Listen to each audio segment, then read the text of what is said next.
is the Hammer Down Racing Report. Welcome, race fans, to the Hammer Down Racing Report for Thursday, October 29th. Show number 154. Scott Hammer with you, along with Ron Miller, Jerry Keyser, coming at you live from our, there we are. We're really here. From the Hammer Down Racing Report home studios, still working the whole COVID thing. Unable to get into our actual broadcast studio downtown in the iHeart Media building. And it's looking more and more like we're going to be here for a while. It is kind of like I went and cleaned up my office the other day. So I did find a science experiment in my fridge, which has been just, it was weird. It was like a time capsule. I went in my office on yesterday, as a matter of fact, and my fridge has just been sitting there since the beginning of March, and I opened it up, and there were some pretty interesting science experiments going on in there. Nice. Yeah. Anyway, welcome to the Hammer Down Racing Report. We have a great show for you waiting in the wings here. We're going to be speaking with Dr. Jerry Punch, which you may have seen him on ESPN covering NASCAR Once or twice. Football, whatever. He's been around. We're also going to speak to Dr. Don Bounce Ryder, sprint car owner, and apparently he does some sprint car racing as well. And he's a very busy guy because he's also the director of the University of Tennessee Pride of the Southland marching band. And it's not the University of Tennessee marching band; it's Pride of the Southland. Very important. And I did a little bit of research there. Before we get to both doctors, we got a very educated guest tonight. I'm very excited. Got to thank our sponsors, Ron Miller Race Cars. Give them a call for all your race cars, parts, safety equipment, everything a racer needs. 734-856-7223. Big D's Pizza in Clyde. Mention the Hammer Down Racing Report. Save 10% off any order. And, of course, Millstream Speedway. And speaking of Millstream Speedway, you definitely want to tune into next week's show. That's all I'm going to say on that. Bringing that track back to life. Make sure to follow them on Twitter, Facebook, or millstreamspeedway.net to be informed. They wanted to bring that track back this year, but due to the COVID restrictions, unable to do so. But we'll have a big update next week, and we'll tell you about that a little bit later. Right now, though, let's welcome our guests, Dr. Don Bounce Ryder and Dr. Jerry Punch. Thanks for joining us, guys. It's great to see you. Hey, good to be here. Thanks for having us. Now, so how do you two know each other? Because I guess wait, Don knows Jerry, and Don knows both Jerrys actually, Jerry Punch and Jerry Keyser. I met Keyser, and he kind of set this up. How do you Don Bounce Ryder know Jerry Punch? Well, I've known Jerry Keyser because I've been up in Ohio racing back at Waynesfield, also at Lima. I used to drive. I gave that up, and now I just own and wrench my own sprint car team. And I got to correct you on something. You said you got highly educated folks. The first thing when I bought a sprint car, one of the owners who I've known a long time, Daryl Gaducci, that owned Jetstar Fuel and put Silver Crown, he called me up. He said, "Hey, I thought you had a doctorate." I said, "What are you talking about?" He said, "You're the dumbest person I know to own a race car," and I love it. And then Dr. Punch, we both live here in Knoxville, and we eat lunch together. Last year we had our 150th anniversary for the Pride of the Southland band. We're one of the oldest bands in the country, and he was the MC. And we had a stellar Lee Greenwood, who helps me out with racing, came over and performed. And even Doc Severinsen was there. Believe it or not, he's 93 from the Johnny Carson show, and he still plays his trumpet. He inspires me like nothing. And there's a lot of racers here. When you guys watch NASCAR and you see the in-car cameras, a guy named Andy Jeffers, who's a good friend of ours, owns that company. I just got a text from him while he was on the rain delays with the NASCAR. And then you may or may not know this, but Trevor Bain actually owns a coffee shop here in town. So, I didn't know that. Right. Yeah. And he and his wife run it. It's just north of Knoxville here. And there's more racing here than you think. And Doc, he can tell you why he moved to Knoxville. I'm here because of my job. He's probably has a better story than I do. But that's how I know these two. And we just really enjoy our friendship. Yeah, I love living in Knoxville. My wife's family they're all from Iowa. And so we were living in North Carolina, then Charlotte, and I was doing the NASCAR. We had NASCAR every weekend. I would do Thursday night primetime college football, and then I would fly. It was myself and Kirk Herbstreit, Lee Corso, and Mike Tirico. That was our broadcast team on Thursday nights. And then we would all red eye out. Mike Tirico would go do PGA golf, and Corso and Herbstreit would go do game day on Saturday, and I would go to the racetrack Friday. Normally I hosted qualifying for our cup stuff on Friday. And then I did back then the Busch Series race on Saturday. Then I was the pit reporter on Sunday because Bob Jenkins, our buddy Bob Jenkins, would step in and host the cup race until Bob had some back issues. And then I moved in the booth and did those races with Benny Parsons and Ned Jarrett. But anyway, when we lost NASCAR, when ESPN lost NASCAR, I'd always told my wife, if we ever lose NASCAR and don't have to live in Charlotte, I'd be happy to move closer to your family. And all her family had relocated to Knoxville, Tennessee. So I was on a private plane to Hershey, Pennsylvania to do a speech one night. And while we were taxiing out, I get a call from one of the executives at ESPN telling me that they thought we were going to lose the contract. It was going to go to NBC and Fox. And so I hung up. But my wife, knowing that she works within the wives networks back in Charlotte, she already knew that. So she calls me as the plane's taking off, says, guess where we're moving to? Tennessee, because you're no longer doing NASCAR at the end of this year. You'll be doing college football and college basketball. So it's great to live in a college town so you can be involved with college and go down to the coaches' offices and watch all the film. So I was going to miss racing, but I was going to be more involved with college football and college basketball and still do IndyCar. So that's why we've been here since 2003, and we love living in this town. Do you have a preference on what sport you cover? I mean, I love them all. I mean, normally when you do NASCAR, they start out in February in Daytona and you get all the way up to August, you're ready for college football to start, although it's really hectic. And on weeks where we didn't have the NASCAR race, I would do a doubleheader in football Thursday night and Saturday night. And then I love IndyCar. I did the Indianapolis 500 27 years. They tell me that no one has done more live Indy 500s than me, which means I'm old. Wow. But ABC television did 54 Indianapolis 500s, and I did 27 of those. I think Wow. Jack Root did like 21, and Paul Page did like 20 or so. But I was very blessed. Loved coming to Indianapolis, doing that race. You know, growing up in the South as a stock car boy, I never really got the open wheel love and lure until I went up there in 1989. And Billy Vukovich took me as a tour in the garage area. And then, it's just Bill Simpson, all the people that I got to know from NASCAR took me around and introduced me to people. And I'm walking down through Gasoline Alley, and I see the Penske door open up. Of course, Penske doors are always completely shut. No one could see inside. The Penske door opens up, and out steps Rick Mears. And so I'm walking down. So I move over so I don't bump into Rick, and he moves over in front of me. I move back, he moves back. It's like we're dancing. Finally, we stop, and Rick says to me, "Doc Punch, what are you doing here?" And I laughed, realizing that, hey, he knew who I was. And I said, well, I'm going to do the Indy 500 this year. This is my first year doing Indy 500. He said, I just watched you guys in Talladega last Sunday. You called the Talladega race. I said, yeah, I did.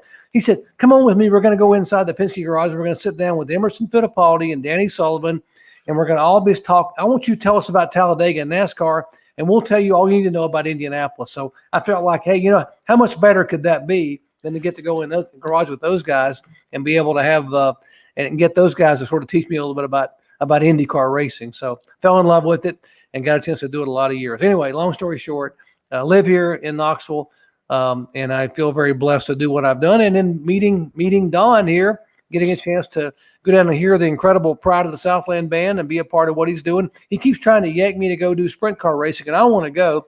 Smoke, Tony Stewart kept trying to take me. All these guys have been over the years. I never had time to go, but now I'm hoping that we get a weekend that we can take off, and I can put a T-shirt on and pair of jeans and go up there and maybe do some wrenching. Now, would you, if you did go to a sprint, so you haven't been to a sprint car race? Is that what you're saying? Never in my life, of all the races I've done, NASCAR, everything I've done over the years, IMSA, 24 hours, Le Mans, yeah, all the things I've called and been a part of. I have never seen a live sprint car race. Wow. Ever. Well, we're going to change that. Yeah. Never Amen. Aurora, Yeah, never absolutely. Knoxville. Yeah. So I want to go. I mean, my buddy, I got to be such good friends with AJ Foyt over the years, and AJ would pick on me and say, "You got to come watch something." I said, "Hey, AJ, I'd love to come. I just can't. I'm leaving Thursday to go do this, And plus, I was trying to be a medical doctor and I ran my own ER company in Florida, so that was pretty important. You can't be gone too much from that. But now that I've slowed down a little bit, at least I thought until college football came back now, that I would be able to have to go. I can't wait to go. I want to go with Don. And I mean, I've talked to people for years. I remember, doing Indy, doing the race at Indy and talking to people like Jack Hewitt, who came to qualify at Indy in 1998 and visiting with Jack all week, and Steve Kinzer, who came there twice and finally qualified in 97. Both of them ran well in the Indy 500, but those guys said, "You got to come to a sprint car." Well, never got a chance to go, but maybe someday soon. One thing that's interesting I found out talking to Doc is that he interviewed Hewitt right after he qualified for the Indy 500. And I saw Hewitt a couple weeks ago, and I could tell you tons of Hewitt stories because I raced with him for years. And, Hewitt's Law. Yeah, he kills me in that book. A little bit, but you did him right, though. You got a nice little piece in there where you talk about your relationship with Jack and growing up with him. So that's really cool. Well, it's kind of cool because when they wrote that book, they called myself and Kenny Schrader and Tony Stewart and a bunch of us, Parnelli Jones, to give us their insight on Jack. And I just saw Jack a couple weeks ago. Nobody knew he was coming down here to Tennessee. He was the Grand Marshal when the Boss non-wing sprints were down here in Tennessee. And I would tell you something. Hewitt and I have done so many crazy things. We stood there walking down memory lane, and we started telling a story. And I'm going to tell you this quick story because it involves Parnelli Jones. So anyhow, Hewitt, on a whim, decided we're going to take this midget. It was a Wednesday night USAC midget race at Kokomo Speedway. Well, we didn't have a trailer, and we didn't have anything to tow it with. I said, well, Jack, how are we going to get it up there? So we went over to our buddy, Bobby Sneed, who owned Team Fenner, had a gravel pit, and we measured a snowmobile trailer. And we put this midget on a snowmobile trailer sideways, and we had to borrow this piece of junk dually truck that you couldn't even get in the driver's side door because it was messed up, and it had no mirror on the left side. You had to get in the right side, slide over. So we go up there, and I said, Jack, are we even going to make it there? So we just have to make it. We are not worried about getting home. We just got to get to the racetrack. So, and that was the Hewitt way. So anyhow, we get up there, and we're pulling it. We stop and get our pit credentials, and we pull in. I said, Jack, pull, because back then you didn't have a four-wheeler to shove it around the infield. I wanted to be up there because, we're going to be up closer to the gate to get it in and out of the track. Oh, no. Hewitt sees Parnelli Jones over here with a big old rig, like a NASCAR IndyCar rig, and it's polished, American racing wheels. He had Paige and PJ there racing. And I mean that the competition was tough. Stan Fox, Rich Vogler, you name them. They had like 45 cars. Well, we pull in with this little tow rig of a snowmobile trailer and a piece of junk truck. And my toolbox that night was one of those green Tupperware totes like your mom carried cleaning materials in. That's all I had for wrenches. We had one spare left rear, one right rear. And what did Hewitt do? He went out there and he waxed them. And after the races, Jack's dad, Don Hewitt, he went with us. And he'd had a couple of celebratory cold ones. And he stood there, and Parnelli, Paige, and PJ walked over. We were pitted next to him. And they were all congratulating Jack.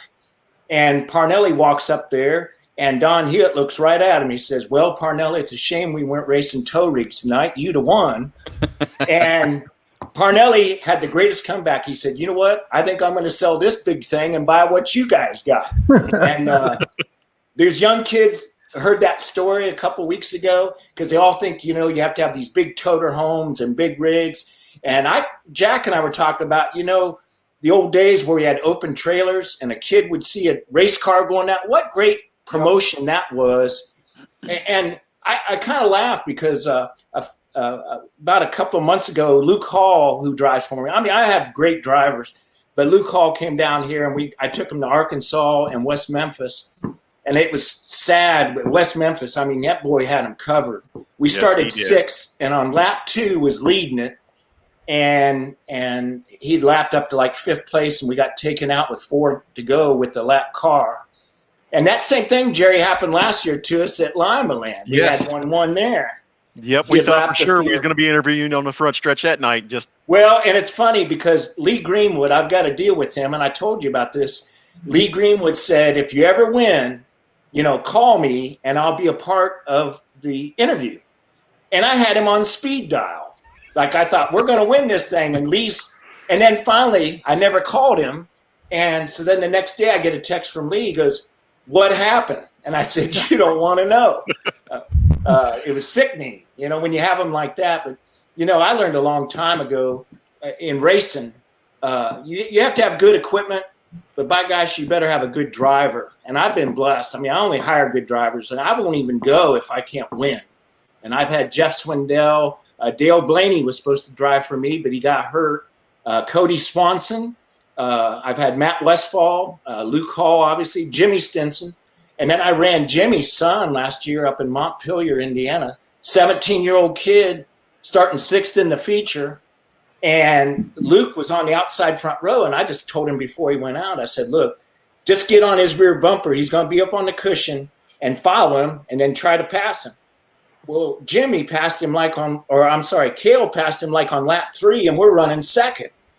And he just got too aggressive, and he got into the wall and messed up the Jacob's ladder and the rear shock. But, it's Doc Punch has been around a long time, with racing and good drivers. I mean, I'm glad to see you guys saw what Kyle Larson did when he went back to sprint cars. I mean, he's that talented. And the first time he came to Eldora for the 4 Crown and he won all 3 of them, I was standing there with Jack Hewitt, and he said, that kid's a talent.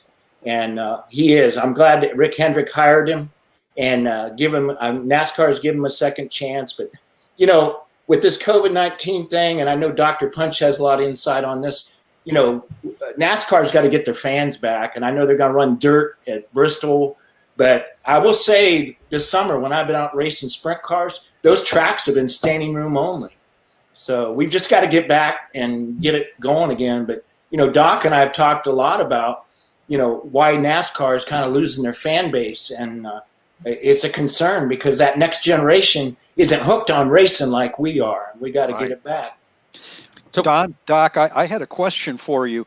I watch a fair amount of Motor Trend TV, and one of their promos talks about back in the day, if you showed up with Petty and Pearson, you knew you were racing against the best.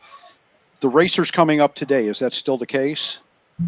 Oh yeah, I think there's so much young talent in NASCAR at every level. I mean, from the truck series, there's the young drivers there are just Zane Smith, all these kids, these incredibly Brett Moffitt, all these kids that are coming along there are just remarkably talented. And then my goodness, the Xfinity series. What's going on with Chase Briscoe? And Don is very close to that family. Maybe a lot of you guys are. Couldn't be more thrilled for Chase and his dad Kevin, and their legacy in racing. You think about Austin Cindric and all the young guys that come along. It's just amazing. So much talent is there. Now, back in the day, back when I did a show earlier, we taped a NASCAR show that's going to air on Sirius XM. But we were talking about the 92 race when Jeff Gordon made his first start at Atlanta, and that was Richard Petty's last start. And Alan Kulwicki won the championship that day. You think about how important that race was and all the people that have come. And because people would go to a racetrack and they'd walk in Atlanta and say, okay, where's Pearson? That's right, he retired last year. Where's Cale? Oh, that's right, he's been gone about a year and a half.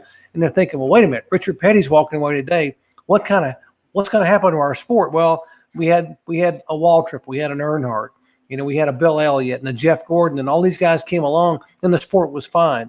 And I think NASCAR right now, in my opinion, with Jim France at the helm, and Jim is a racer's racer.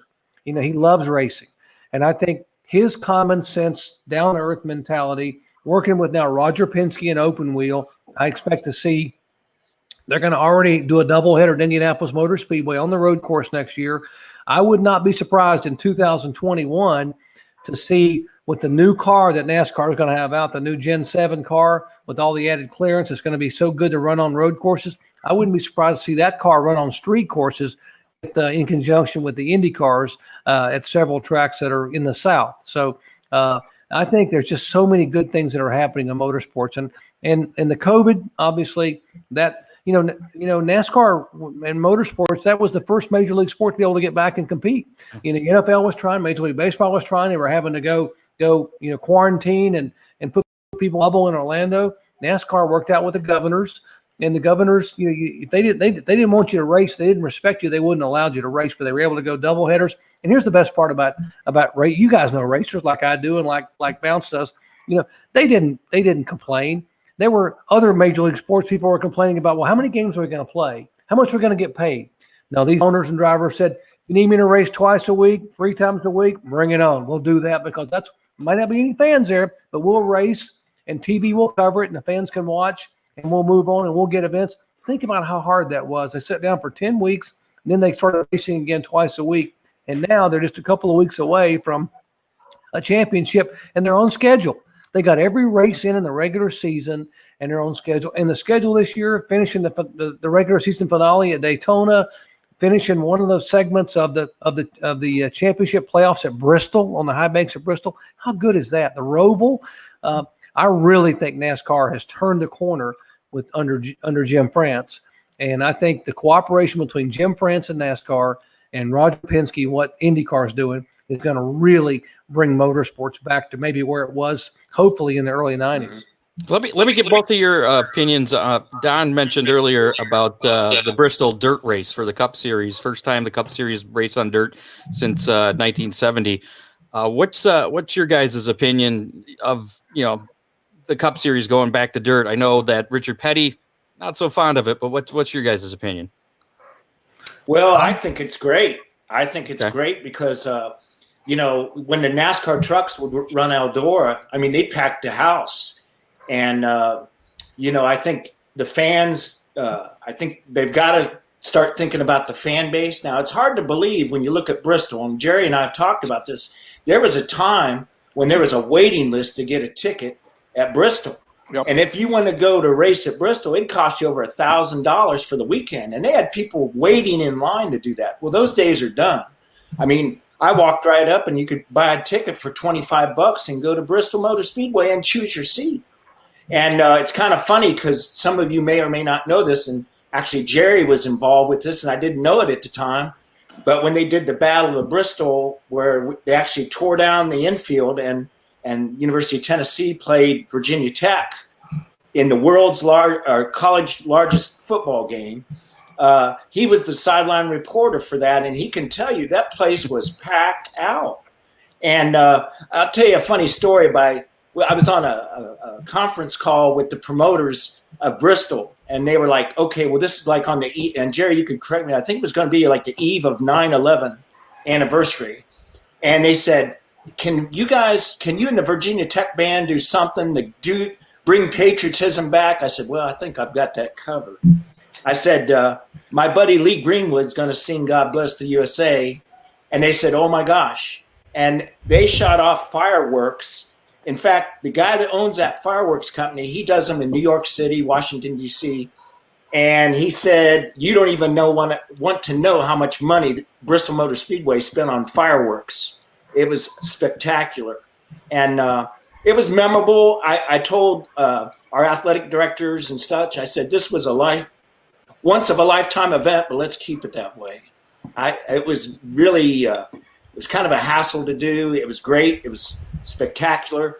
But I think putting dirt back there, you guys may or may not remember, but you remember they did dirt with the World of Outlaw sprint cars there. Yeah, about 2000.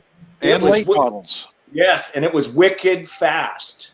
And so I don't know if these NASCAR teams will be able to hook them up because, when you go to Eldora and watch the NASCAR trucks, they're out there running like 20, 21, 22-second laps.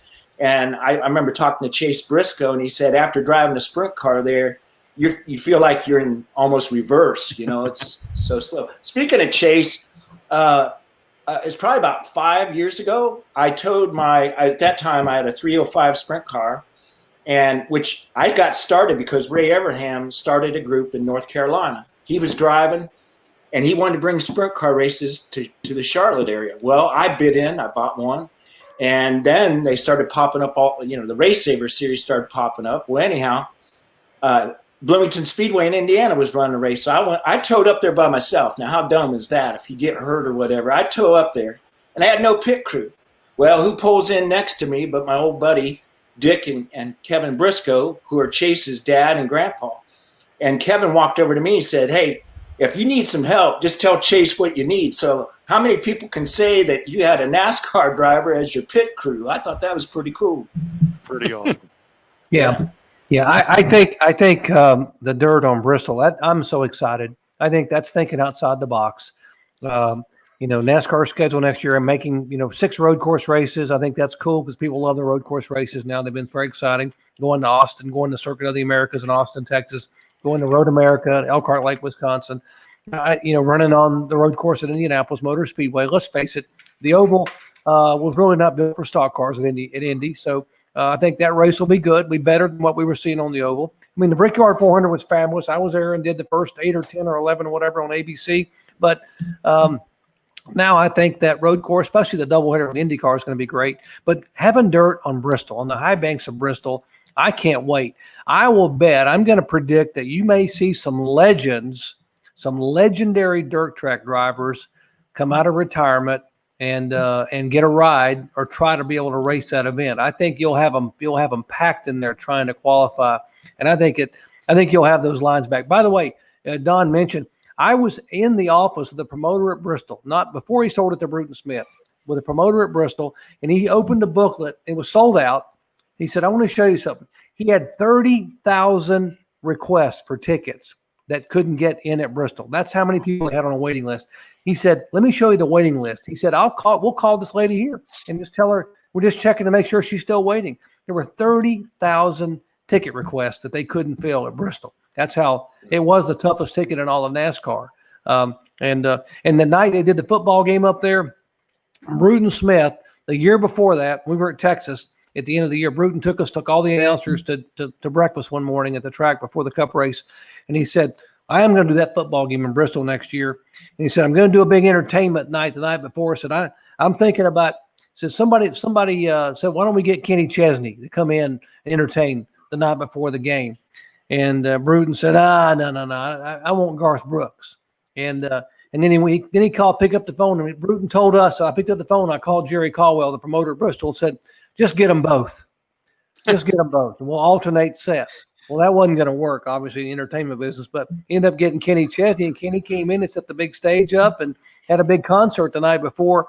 Oh my gosh, what a special 159,600 people or whatever it was for that football game. Talk about the big house or the horseshoe? No, they were the little house and the little horseshoe, because Bristol set the record, 159,000 fans for college football.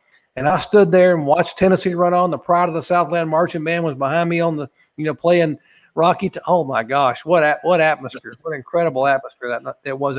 And by the way, they had me put my fire suit on because I'd been there so many times doing races. They said, "We're going to blend it both." So I did game day morning. Game day was live there, and I go walking into the Home Depot little truck for the trailer. And there's Dale Earnhardt Jr., who's our guest picker for the day. He's sitting there and walking. He said, "What are you doing in your fire suit?" I said, "Well, I'm going to wear my fire suit for a couple of segments on game day. I'm going to interview Richard Petty, and Lee Corso and I are going to interview Richard Petty, and then I'm going to take it off after we do the opening of for the football game and put on my shirt and tie again." But hey, special memories at Bristol, absolutely. Didn't you start off as a backup QB at NC State? I was a backup to the backup to the backup. There were several backups in there. I didn't realize that. Backups.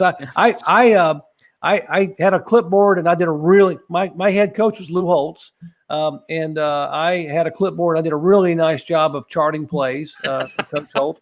And I remember Coach hated fumbles. And one time we were in a scrimmage, and our starting quarterback we ran the veer off and the triple option. He pitched it behind the pitch back, and there was a fumble. So he pulled him out. He put the backup quarterback in. Backup quarterback gave the ball off to the tailback, and but he fumbled the handoff, and so he pulled him out. So he's looking around like that. I'm standing right beside him. He's looking around, looking over my head, looking like this, see if he can find another quarterback. And I looked at him, and I sort of shrugged my shoulders. He said, "All right, get in there." So I go in. And we call the play. Now, the triple option is supposed to be just that. It's supposed to be an option. It's supposed to read that, what's happening with the defense and whether I give it or keep it. Well, I'd already made up my mind before I took the snap. I'm keeping the football. I'm going to show this guy, this Lou Holtz guy, that I can play the position. So I pull it out of the fullback's belly. I go down the line of scrimmage, and I fake the pitch, and I keep it, and I turn upfield, and I run about 11 yards. I'm scooting it until I get chased out of bounds by the strong safety. And Holtz comes screaming down the sidelines. He's screaming, and I'm thinking, yeah, coach is going to come down and really tell me I did a great job. So he puts his arm around. He said, "What are you doing, Punch?" And I said, "Well, coach," I said, "I just gained 11 yards." He said, "Yeah, but anybody with speed, would have scored on that play." He said, "You just ran 11 yards." Said anybody else would have scored. And he put his arm around me, and he says it in a typical Lou Holtz fashion, really loud. He said, "Punch, it's not that you're slow. It's just you reach your maximum speed quicker than everybody else." I thought it was a compliment at first, and I realized it really wasn't a compliment. He was telling me that I was slow. But that's okay. I got my 11 yards, and I picked up my chart and went back to standing beside him again. But, and I actually broadcast the last game on ESPN. I broadcast as the last game he coached in college football before he retired. And at the end of the game, he won. It was in South Carolina. At the end of the game, we'd go out to midfield to do the interview. And I had this couple of questions to talk about his career and him and how special it was for all he had done in college football at NC State and Arkansas and Minnesota and the national championship at Notre Dame. Before I could even say a word, he put his arm around me and hijacked the interview, as only Lou Holtz could do, to tell me and to thank me for playing for him years ago and being a part. He said, "The first time I saw you run a play as a quarterback, I knew you'd be a really good doctor someday." And, but anyway, yeah, that was my background. I was a backup to the backup to the backup. But you've done some short track racing as well. I did. We called him Uncle. My uncle was Bobby Isaac, NASCAR champion. He really wasn't. He was adopted into my other uncle's family when he was young, and so I grew up going to the racetrack, being around Bobby Isaac, and that's how I got to know David Pearson and Harry Hyde and all those guys when they had the K&K insurance cars, had all those land records. But I would, and then we had cars, late model cars we built for Isaac to run. Back then it was late model sportsman, later became the Busch Series, and I had a second car that I drove. They were Banjo Matthews built cars, so. And then if Isaac had trouble with his car, he would get in mine and race it. In my first year of medical school, when I went to Wake Forest in med school, obviously I wasn't going to have much time to race. Isaac called my Uncle Junior and said, "Hey, do you mind if my nickname was Doc back then anyway, too. So do you mind if we take Doc's car and run it at Charlotte? Because I'm going to run one, but I've got a buddy of mine, Jim Vandiver, was a NASCAR driver back then. Jim needs a ride for the big sportsman race at Charlotte." So we loaned him my car, and Jim flipped it end over end about 4 or 5 times in the race and destroyed it, which is probably the best thing that happened to me because I didn't focus on racing. I focused on med school, but I did drive, off and on some. And I remember I ran a big race at Hickory one night, and sort of like Don, I didn't have much of a pit crew because everybody, no one thought we were going to race. So my buddies all went to the beach. I had one guy and me pulled the car to Hickory. So we're going to go up there, see if we can make it. It was a huge national championship race. Drivers that come in from all over the country. And I had a 69 Chevelle, and I pulled it in, and I backed out to go practice, and I cut a brake line, and I didn't have any parts. And there was a shiny big truck parked beside me. I'd never seen this kid before. And it was a beautiful truck and rig. And I went over to him and I said, "Hey, I couldn't buy a brake line from you, could I?" He said, "Oh, I got tons of parts here." He just handed me one. We started talking, got to be friends. And I remember looking at the side of his car and I said, "Boy, what kind of name is that?" It was a big old long name above the door. And the sponsor was Vita Fresh Orange Juice. It was Tony Bettenhausen. And I'm thinking to myself, how about that? And then later, years later, when I started doing the Indy racing as a broadcaster, and Tony was up there as a car owner, we laughed about it. I said, remember that? Yeah, he said, that was you. I said, yeah, that was you, and that was me. And he said, you never did pay me for that brake line. I said, all right, you know what? I'll get back to you on that. But anyway, yeah, we've had some fun over the years racing. So how'd you get into the broadcasting deal? And what's like the craziest thing that's happened when you've been doing the pit road reporting or in the booth? Oh gosh, there's so many things have happened over the years. Gosh, it's hard to say. Broadcasting. I was at Ned Jarrett, isn't it? Ned Jarrett kind of got your start. Yeah, Ned was a promoter at Hickory Speedway, and I would go up there when I wasn't racing, didn't have money to race, and when I went to med school, didn't have a car. Hickory was an hour from where I was at Wake Forest. So on Saturday night, they told you to take some mental health time, so you didn't just crash mentally. So I would get in my car and drive to Hickory, and I got paid $15 to go up there and sit beside Ned in the tower. Ned was the announcer. I sat beside him and ran all the caution lights and sort of did some scoring. We had 2 scorers beside us.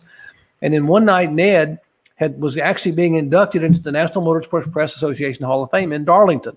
He wasn't going to be there. And he had hired an announcer, Barney Hall, to fill in for him because it was ladies' night, packed house. So Ned's at Darlington, and we got people everywhere at Hickory Speedway and drivers that are coming in all over, and it's just jam-packed. And Ned is getting ready to go up on the stage about 6:30 at Darlington, and he's walking up the stage and looks over, and there sits Barney Hall. And Ned said, what are you doing here? You're supposed to be at Hickory. And Barney said, I am, like that. And so it was a mix-up, so there was nobody to do the PA announcing. Ned's youngest son, a kid by the name of Dale Jarrett, comes running up the steps into the tower. And he says, and Dale was really shy back then. He's a little bit different now. He said, I'm not going to talk. And so he said, you've been sitting there listening to Dad all these years. You do it. So I picked up the microphone and I did the show that night on PA. Ned gets back the next week and apparently got some decent feedback from people. And he said, why am I killing my voice every Saturday night and going to do racing on radio, MRN and Universal Racing on Sunday when I could have you share the show with me? Maybe you could go do radio with us. And that's really how it started. Gotcha. Very cool. Go ahead, Scott. Jerry. Dr. Punch, one of the stories that we had talked about, me and Bounce talked about earlier this week, this gentleman that's on the screen behind me sitting next to you, Rusty Wallace. You had a very interesting brush with him, actually saving his life, as I understand. Years ago. Yeah. Rusty was practicing at Bristol. He and Dale Earnhardt were the only 2 practicing. It was late Friday afternoon. We had the Busch race Friday night and the Cup race the next night. And so I was actually standing on pit road, in the middle of pit road, interviewing Rick Mast, taping an interview with Rick Mast that we're going to air that night. And I heard a car, I heard a big crunch, and it got quiet. I'm thinking, when you get quiet at a short track like that, you worry. Yep. And I looked up and I saw Rusty's car spiraling in the air like a punt, nose first. And his right front tire had leaned so much, that the ball joint cut it coming out of turn 4. He hit the end of the concrete pit wall where the grandstands went up, and it launched the car straight up. It came down and then rolled and came to rest with the front of the car up on the pit wall and the back of the car on the track, but the top of the car was crushed. So I'm only like 10 feet away. And of course, I'm an ER doc, trauma doc during the week. So I run over there and I'm trying to get to Rusty, and then the roof is pushed down, the window net's pushed down, and I can't get the window net off, but I can see his head is slumped over. He's got blood out of both sides of his mouth. He's not breathing. His fire suit's not moving. He's not breathing. So the only other driver on the racetrack that time was Earnhardt, and he screams it to a stop. He's trying to get in the passenger side window, and I'm screaming to Dale. I said, you got to get this roof off. He's not breathing. NASCAR's director of competition, Dick Beatty, comes out, and I reached my fingers in through the window net as hard as I could to be able to grab Rusty's chin, try to pull it forward to get some kind of an airway. As I just get a hold of his chin and pull it forward, I see his fire suit just move a little bit where he took part of a breath. But I knew he also had bleeding inside, so I need to be able to suction him out and get to him. So Beatty takes his Winston Cup official's hat off, holds it over my face. They're sawing the roof while I'm trying to hold Rusty's jaw. Earnhardt's basically standing in the windshield, and we get to Rusty. We get him suctioned out. He starts breathing. We get him, lift him up with a backboard, put him in an ambulance, and get him out of there. And of course, I can't leave. We're getting ready to do qualifying about an hour later. Rusty goes to the hospital. While he's in the hospital, Rusty calls back to the track that night. They patch him through to the TV truck, and he tells our producers, "Hey, tell Dr. Punch, I'm watching qualifying. I'm at the hospital. I'm fine, but boy, he looks terrible. He's got all this soot and dirt and all these flecks of paint all over his face because I was all sweating when they were cutting the roof off." He said, "But I'm going to be fine," and that was good news. And the best part of the story is once we knew Rusty was going to be okay, Earnhardt comes down pit road to me about an hour later, walks right up to my face and says, "You know, you saved Rusty Wallace's life tonight. Why would you do that? Why would anyone do that?" Like that. And I laughed. I said, "Yeah, right." I said, you and I both know he's a buddy of ours, and how to, and to think about that years later, I would end up standing beside Rusty in a broadcast booth at ESPN calling NASCAR races. So how cool was that? Wow. Well, I know you guys have to get going here. I want to get your opinions though on just a couple more things. The new Tony Stewart SRX Superstar Series that's starting next year. What's both your guys' opinions on that new series? Some of the big names that they got. It's kind of like what was that series called years ago? Yeah, IROC. Yeah. Tony's now that Tony owns a racetrack and he's got a race team, I think he thinks like a promoter a little bit more, even though he still loves to get behind the wheel. I think I have a funny story to tell you about Tony Stewart. Years and years ago, I went with Hewitt to DeCoing. And we had raced Saturday night Eldor, Sunday night Millstream. He'd won both of those. We'd go on Monday, Labor Day, to DeCoing. And I'm there with Hewitt, and he was driving for Bob Hampshire out of Findlay. Well, anyhow, pitted next to us was a good friend of mine, and he was by himself trying to wrench. And there was this young kid driving.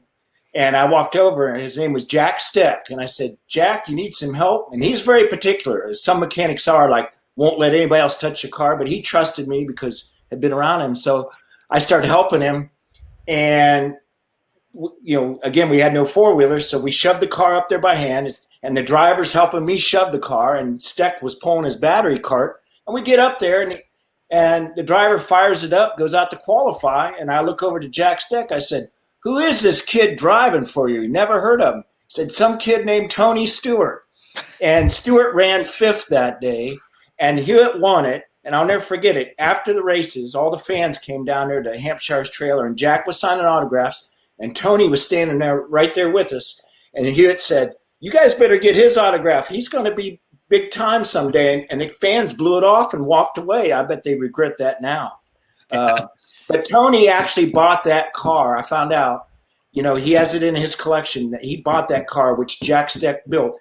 And the neat thing about where I grew up, near Troy, Ohio, racing, dirt track racing, right there, right now, Steck lived right there.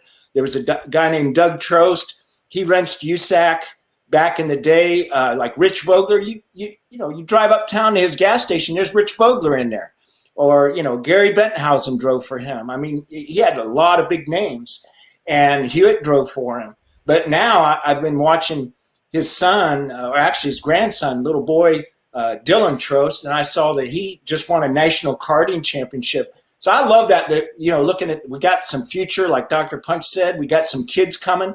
It's kind of sad, though, because I had Luke Hall down here, and we shouldn't have done it. I'd probably get a fine for it, but I live in Knoxville, but I live on a street with cul-de-sac. We actually fired my sprint car up in the neighborhood, and it was rattling all the windows. Neighbor lady came out, thought it was thundering.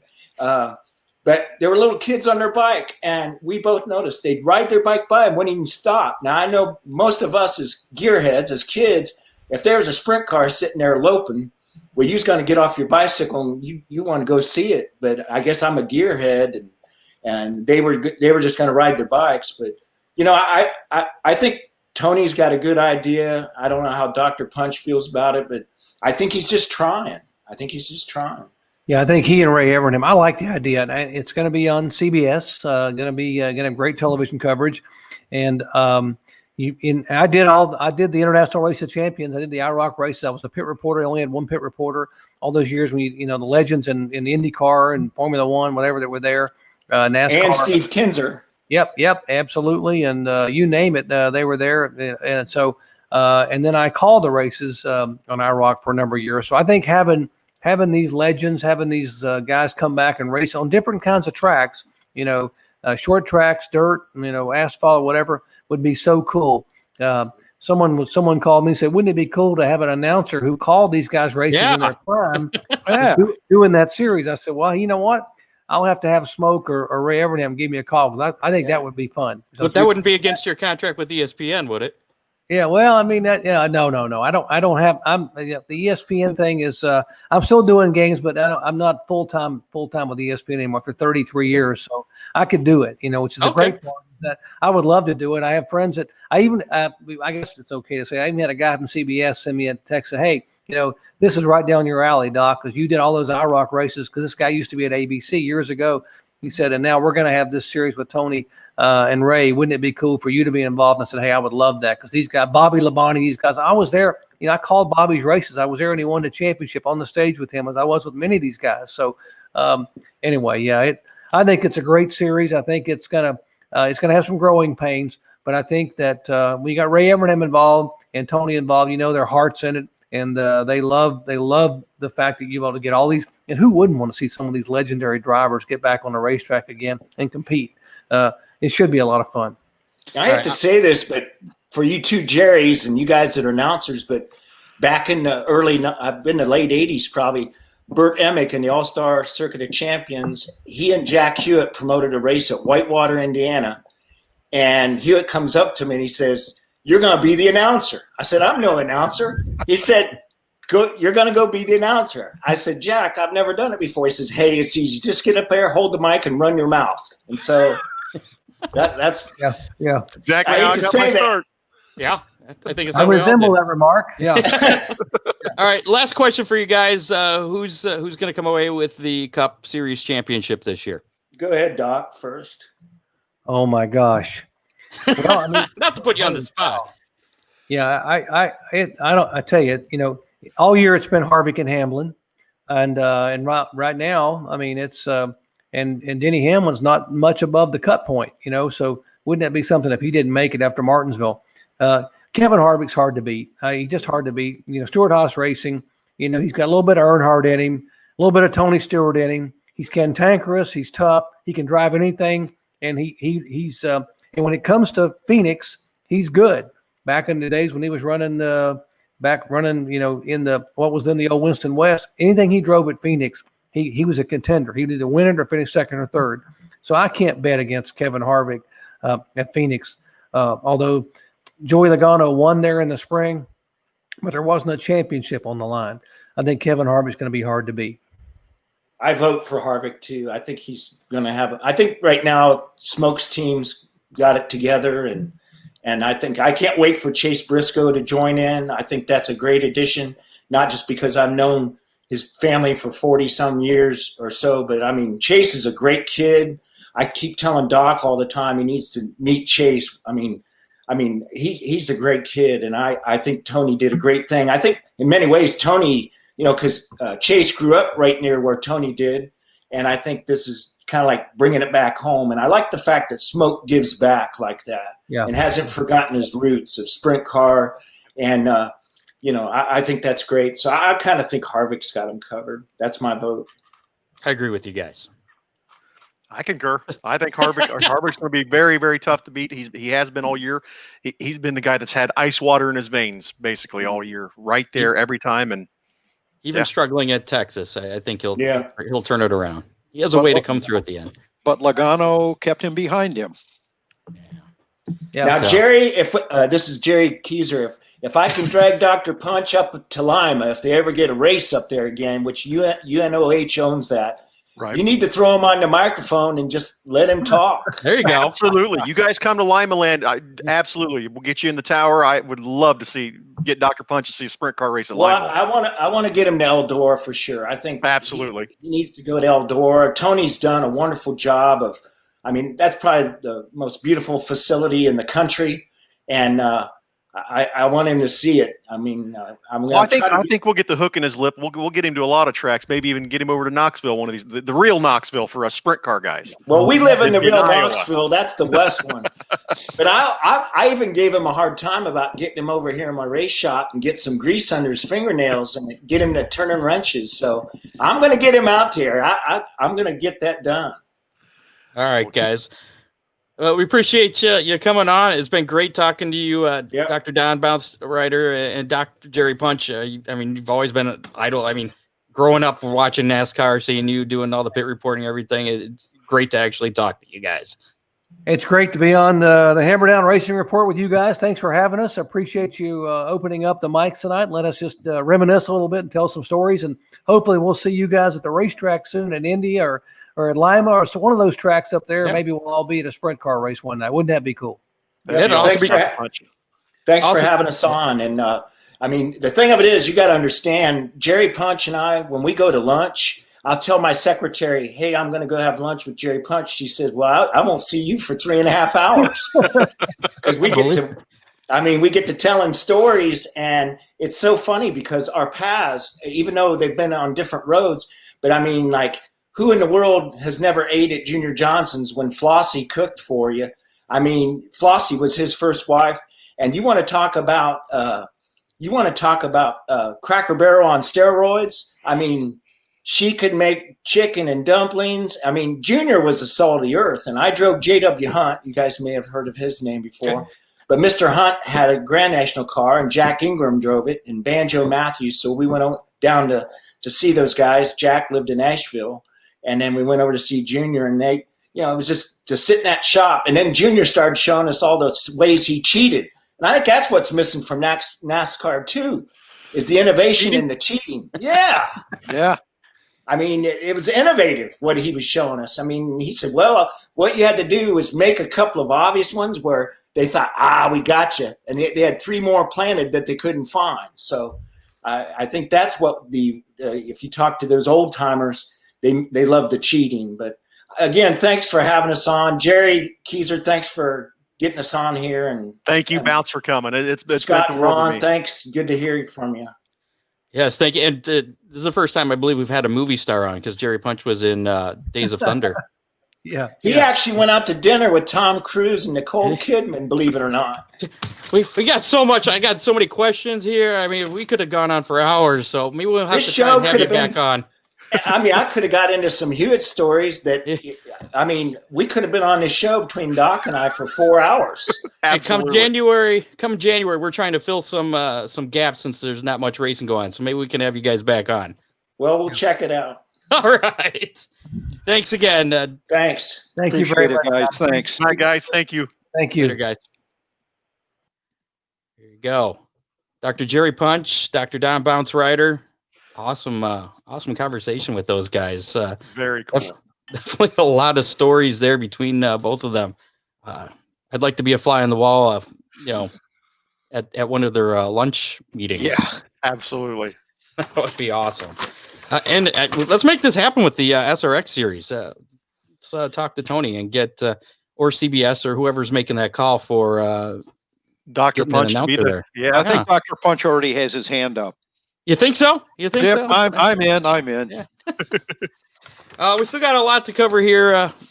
Show's not over yet. We're going to give away a Big D's pizza. With how many, we'll figure out who the winner was last week. Got a lot of racing news to get to. We've already talked a little bit about some of the Kyle Larson news. Before we do that, though, a little bit of action this past weekend. How about that racing roundup, Jerry Keyser? All right, racing roundup from this past week. The World of Outlaws NOS Energy Drink sprint cars were in action at Kokomo Speedway last Saturday night. Let me tell you what, if you didn't watch this race, you missed one of the best ones of the year. Sheldon Hodenshield, Donnie Schatz, Logan Schuchart putting on a whale of a battle with Sheldon coming out on top. He started on the pole, took the lead for the first few laps. Donnie Schatz got back by him, and then Sheldon up on the top side put on a clinic. And then those 3 drivers will be the ones in contention for the championship on Saturday, November 6th, and Friday and Saturday, November 6th and 7th at Charlotte for the last call for then wrap up the championship. Those 3 are right there together. It's anybody's race still. In NASCAR action, Harrison Burton passed Noah Gragson in the final corner to win Saturday's O'Reilly Auto Parts 300 Xfinity Series race at Texas. Sheldon Creed drove to a win in Sunday's Gander RV and Outdoor Speedy Cash.com 400 in the Truck Series race. Creed, another one who's been actually raced around our area in mini sprints when he was a little bit younger. Sheldon Creed's another up and comer looking really good. Going to be fun to watch for years to come. The NASCAR Cup Series was in action Sunday, and then red flag due to mist, and then postponed to Monday, and rain postponed it to Tuesday, and postponed it to Wednesday. So it was Groundhog Day this weekend for the Cup Series, but Kyle Busch was able to extend his streak to 16 consecutive years with a win after taking the checkered flag in that event. Next up for NASCAR, Martinsville for all 3 series. The trucks will be racing in the NASCAR Hall of Fame 200 on Friday the 30th at 8 p.m. on FS1. Xfinity Series will be in action in the Draft Top 250 on Saturday, on Halloween on NBC, and the Cup Series on Sunday for the Xfinity 500 on NBC and Buckeye Country 103.7. Wrapping up the racing roundup will be the IndyCar Series with Joseph Newgarden doing everything he could to try to get past Scott Dixon in the championship race by winning the race, but Scott Dixon was able to finish third and hold on to enough points to get his 6th NTT IndyCar Series championship. Now he is one of only 2 drivers with at least 6 championships. The only one in front of him is Mr. AJ Foyt with 7. So going to be interesting to see how many more Scott can pick up before his career's over, because he's still looking awful strong. Next up for the IndyCar Series will be their season opener right back at St. Petersburg, where they just finished up at. That'll be on March 7th, 2021. So check that out where whatever TV outlet they're on at that point. With that, and that'll do it for the racing roundup this week. Last I knew, NBC had that contract. I don't know if that still continues next year. I'm not 100% sure either. That's why I put that disclaimer Check your out there. local listings. Check your local listings. So the 5th annual Gateway Dirt Nationals. I know this is pretty disappointing. We were talking to Ryan Unzicker a few weeks back, and he was hoping to get an invite to this year's deal. But the 5th annual Gateway Dirt Nationals has been postponed to December. Basically, it's been canceled for this year. Well, I guess it technically would be postponed to, it wouldn't be annual, would it? Well, I don't know.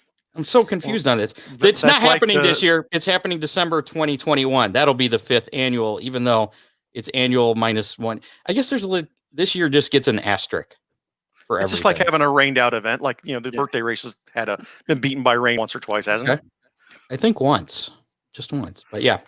So no Gateway Dirt Nationals this year. That sucks. The event management and dome officials could not develop a plan that St. Louis health officials would approve to allow the event to take place as originally scheduled. All tickets, suites, driver registrations, and everything will roll over to the 2021 event, which is scheduled for December 2nd through the 4th of 2021.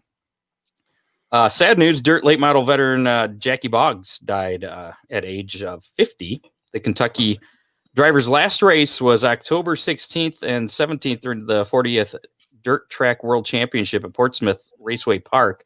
Boggs entered racing to follow the tire tracks of his late father, National Dirt Late Model Hall of Famer Jack Boggs. The younger Boggs, a 3-time winner with the World of Outlaws Morton Buildings Late Model Series and a 3-time winner with the Lucas Oil Late Model Dirt Series. He also earned 11 triumphs with the Mid-Atlantic Championship Series and 4 with the Stars Dirt Late Model Tour as well. Kyle Larson news. If you don't want to hear about Kyle Larson, we've got about 3 things here to cover. Tune out for about a minute or two. We'll come right back. Kyle Larson confirmed Friday afternoon that his World of Outlaw NOS Energy Drink Sprint Cars. Sometimes my typos that just amuse me. I don't know if you noticed that I've NOSed. Anyway, and I kind of. Anyways, he's confirmed Friday afternoon that the Kyle Larson Racing World of Outlaw NOS Energy Drink Sprint Car Series team is going to close its doors following the last call at the dirt track at Charlotte coming up. Was it not this weekend, but next weekend? That's after 7 full seasons in World of Outlaw competition. Larson will continue to drive the Silva Motorsports number 57 when his schedule permits. So far this year, he has won a measly 47 races in 82 starts on the dirt. He's over 50% of a race. There's a better than 50% chance anytime he starts that he's going to win a race on dirt. That's amazing. Probably a good idea for Hendricks Motorsports to officially announce the other day that they have signed driver Kyle Larson to a multi-year contract that will see him join the multi-time NASCAR Monster Cup Championship team starting next year. Larson's going to pilot the number 5 Chevrolet Camaro. We had mentioned the speculation about that last week or the week before. So that has now been confirmed. He will be in the number 5, which Hendrick Motorsports will field for the first time since 2017. In 2021, Larson will be paired with crew chief Cliff Daniels, who currently leads the number 48 Hendrick Motorsports team for Jimmy Johnson. So not too shabby there. One other Kyle Larson note here. He's running out of series to win in. So he's going to be making his World of Outlaw Dirt Late Model Series debut during the last call event at the dirt track at Charlotte, November 4th and 5th. He will compete in both the World of Outlaw Sprints and the late models that weekend. It's not his first truck in a late model. Of course, you may recall that he was in Lucas Oil late model competition at Port Royal, finishing 5th in his first race and then winning the weekend finale over Brandon Shepard. So The boy kid's can good. drive. yeah, we'll see. What are your guys' expectations once he's back in at the Cup level? Do you think he's gonna still be riding this wave, or is he gonna kind of hit a wall of better competition? I don't think he's going to dominate, but I believe he's going to be a factor every time they unload. I mean, he's got decent equipment with Hendricks, right? That's just it. With Ganassi, he didn't have the equipment that he's going to have next year, and he's proven that what he can do with subpar equipment. What's he going to do behind the wheel of a Hendrick car? Yeah. Tyler Gunn finished 10th Saturday night at Atomic Speedway to wrap up the Fast Series Championship. Tyler Gunn, we had him on the show a year or two ago. Very nice gentleman. Cole Duncan was the winner of that race at Atomic Speedway. Chip Ganassi Racing announced Saturday afternoon that Jimmy Johnson's rookie season in the NTT IndyCar Series will have him running 12 street and road course races. Didn't I report this last week? I feel like I'm having deja vu here. I don't know, maybe. Well, just in case I didn't, and you missed last week's show, he's going to be running 12 street and road course races in 2021 in the number 48 Honda-powered Carvana IndyCar.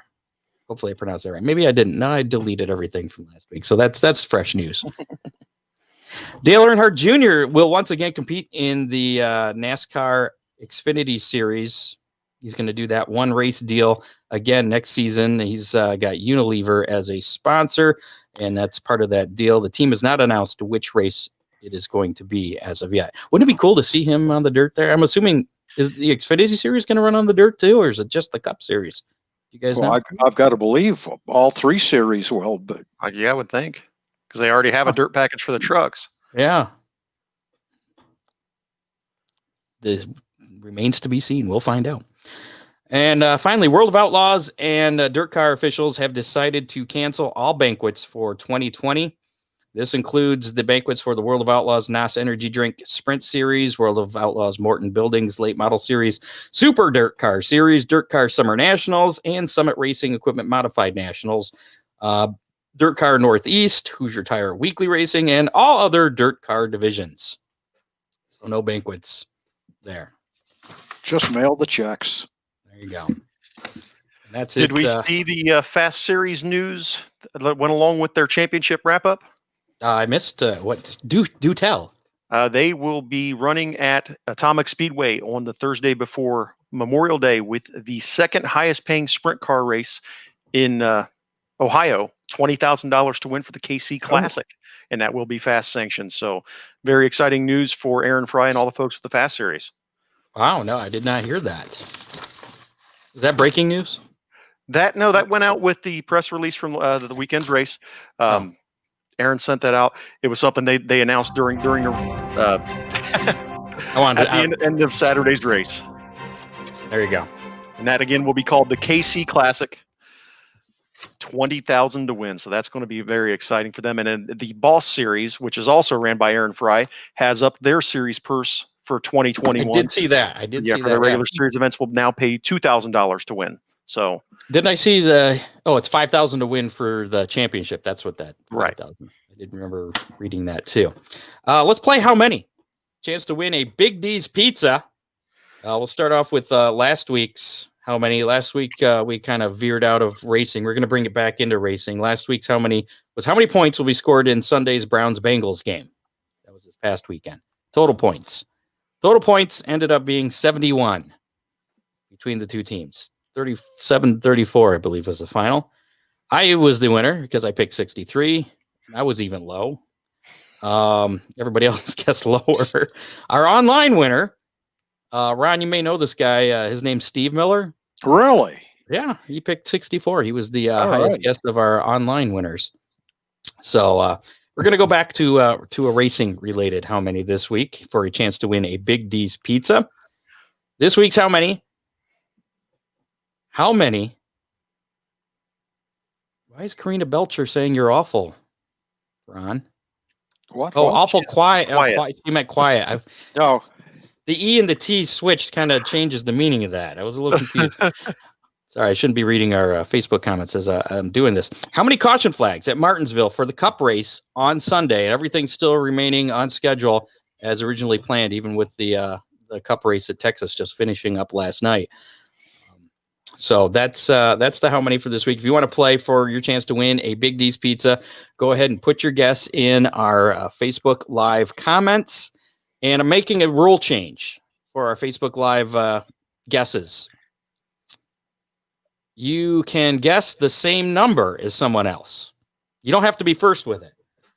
So say like I see Brian Hammer and John Young have both guessed 11. Say 11 is the correct number of cautions. We'll just do a random. We're going to use that little spinny wheel that Chrissy used last week and do a random drawing out of the correct guesses. Oh, cool. So if somebody else guessed and you're listening to us, I figured this way it'd help out our iHeartRadio listeners that may be listening later on and have to come back and find this to put their guess in. Then they're like, oh, all the good guesses are taken. So now you have a chance. So since I won last week, I guess I have to choose first, don't I? All right. And Has Hammer already done his homework on how I many did not. cautions there were the last couple of races? I did not do any homework on this at all. So All I have right, no all idea. right. I'm going to say I have absolutely no clue. I'm kind of stalling here, looking at some of these other guesses online, trying to get an idea. 13 seems pretty popular. I'm going with 13. What do you got, Ron? 15. Oh, I'm thinking it's going to be a slugfest. okay. I'm thinking it's going to be a little worse than that. I'm going 17. Yeah, you could be right, Jer. Martinsville, late in Why the don't you season. go with It's 16? a Payback. yes. It's a final or one of the elimination races. So yeah, I got a feeling we're going to see a little bit of rough driving this weekend. Well, for your sake, I hope so. You don't win anything, but again, if you want to play online, just put your guess in the Facebook Live comments. Anytime up until what time's the race time? You already mentioned it, and I had 2 o'clock. So we'll say noon on Sunday. So you got plenty of time. There you go. That's all I got for this week. Really? That's all you got? That's all I got. Yeah. It was very enjoyable speaking with Dr. Jerry Punch. That And was very cool. John Price. I'm glad we was able to make that happen and be a part of it. And They like to talk. I wish well, we need more time with them so that we can get all the, like I said, I had like 40 more questions. Oh, I agree. And the same here. And the same, like Bounce says, he has so many stories from traveling with Hewitt for years. I mean, it's, yeah. We'll have to have them on individually. Could we put all of those Hewitt stories on the show? No. Well, the ones that we could put on the show, I promise, are in here. But Jack already said that he saved the ones that are not safe for radio until after he's gone. Then another book will come out. So Okay. So this weekend, are you racing, Jerry? no, I wish I was going to be able to. I'm going to try to get over and watch. I'm hoping. Just depends on what happens as far as weather and things like that. I actually started a new job this week, so been a little busy. Yeah, I see that. Every announcer likes to talk. All I hear is her when I'm up there, so I don't know what she's talking about. Whoa! Shots fired! I don't want to be in the middle of that one. Too bad. You're going to be. You sit right between us. You ought to be on the other end of the receiver, Jerry. Yeah, Oh there you no, go. I hear That's- what's coming out. So I plan to race the Monster Mash at Montpelier. It's the first time I've been able to do it since my son was running cross country, and he finally retired after last season. Aw, So I was always because he always did good, and he ran late in the season, so I could never, it was kind of a choice: do I go racing or go watch my son? I got to pick the kid. Got to go watch him race. So he's not racing this year, so I'm going to go and get the car out to Montpelier for the first time since 2015. It's been a while. It's been a minute. So looking forward to that myself. Next week on the show, we got a lot going on. Next week starts our championship programs, where we're featuring the local track champions. And we're going to start off with Attica Raceway Park with Cap Henry. Devin Shields will be joining us. And I'm not sure how much of the teaser I want to give. I don't think I've even told Jerry about this. Do you know the big announcement that's going on next week? I may know a little more than you think. Okay, well, good. I'm glad. That's all I'll say. It's closer to your area. Yeah, I know nothing. I have an email I have to reply to immediately after we're done here tonight, as a matter of fact, regarding that. Oh, so okay. Well, should we announce who the other guests are going to be, or would that give it away too much? I'm not sure. I think that gives it away, but I think maybe that if you're someone who's interested in seeing, yeah, Tune in next week, folks. Yes, It'll be I good. agree. We promise. I can't drop it, but make sure you tune in next week. It's going to be a surprise, and it's going to be awesome. Hey! What? I didn't say anything. I saw that. I didn't say anything. People on iHeart are going, "What the hell are you talking about?" Well, you're gonna have to watch the end of the video. What are we? Hour and 13 minutes in. 40 some seconds, and you might get a little hint there. Otherwise, just tune in next week after we get done talking to Devin and Cap. We will have at least 2, maybe 3 folks from some area facilities on to talk about this big announcement that I'm excited about. Yeah, I'm thrilled. I am over the moon about it. I cannot wait. And yeah. That's all I can say, because otherwise I'll let the cat out of the bag. Yeah. All right. Well, and it'll be good for oval track racing in the Ohio area, for sure. All right. Good. We'll just we'll move on from that. Thanks to our associate producer Dave Kemmer and field correspondents Matt Swander and Doug Dock. Yeah. Good people, all of them. Absolutely. 2 weeks from tonight, we'll have our Oakshade Raceway champions, Steve Kester, Rusty Smith, Ricky Reif, and Eric Carr, all already confirmed for that. So next 2 weeks, all booked up there. You want to give us a call, get on the show.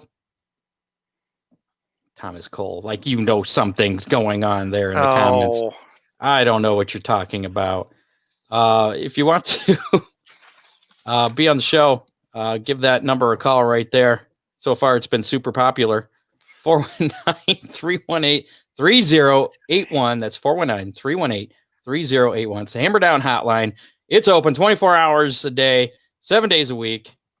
And I didn't check it this week, but I don't think we had any messages on there. But if you want to, go ahead. Tell us how crappy we are, or how much you like Jerry Punch, or whatever. Yeah. Anything. Again, thanks to our sponsors, Ron Miller Race Cars, 734-856-7223 for race cars, parts, safety, equipment, service, everything a racer needs. Big D's Pizza in Clyde. Mention the Hammer Down Race Report, save 10% off. Millstream Speedway to be resurrected soon. Follow them on Twitter, Facebook, or Millstream Speedway, or right here in the Hammer Down Racing Report. I'm sure we'll have any announcements that may be needed to be made, if they have any, as soon as that happens. We'll have that for you. And if you'd like to be a sponsor, make sure to get in touch with me. We'll get you up on our little scroll there, and sponsorship's pretty inexpensive, and it helps pay for this lovely video streaming service that we're using here for our Facebook Live deals. There was one other thing I wanted to mention. Oh yeah, make sure to like us on Facebook, follow us on Twitter @Hammer Report. Follow us on YouTube. Listen to us on your favorite podcasting platform, including iHeartRadio, iTunes, and Google. We prefer that you do it with iHeartRadio because that's and every time I say that, my phone wakes up and starts talking to me. Thinks I was talking to Mrs. Google there. So let's get out of here. Before next week's show, get out and vote. And share this show with your friends. Tell them to watch every Thursday, 7 o'clock. There you go. Or again, on demand on your On favorite demand. podcasting platform. Blah, blah, blah, blah, blah. Exactly. We'll see you next week, 7 o'clock, with another pretty huge show. Yeah. Yeah. Sounds good. Good night, everybody. Nope, not yet. Not yet. Nope. Not yet. Okay. Now you can. All right. No. Good night, everybody. Hey, y'all, go. You have been listening to the Hammer Down Racing Report. Listen on demand on iHeartRadio.